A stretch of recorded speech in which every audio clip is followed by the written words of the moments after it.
Grass season is finally here, and I travelled to Birmingham last week to watch the Challenger 125 event.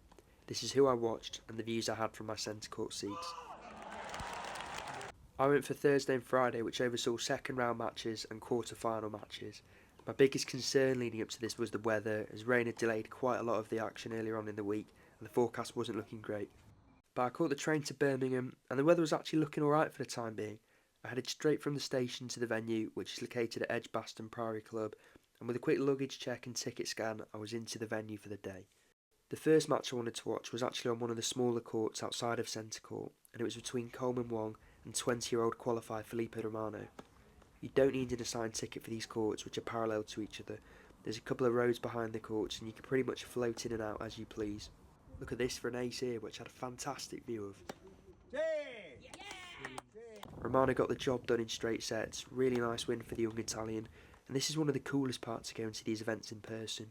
You end up watching new players and seeing new personalities, and you can end up following these guys over the next few years as their careers unfold.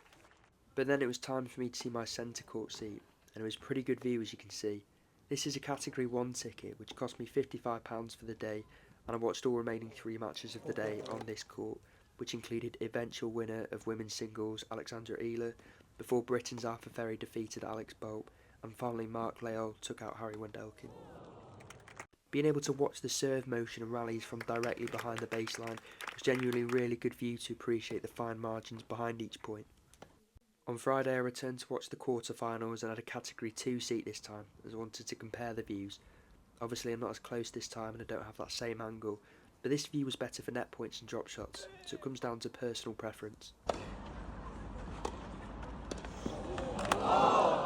For my final match, I did then return to the outer courts to watch Leal vs Boo.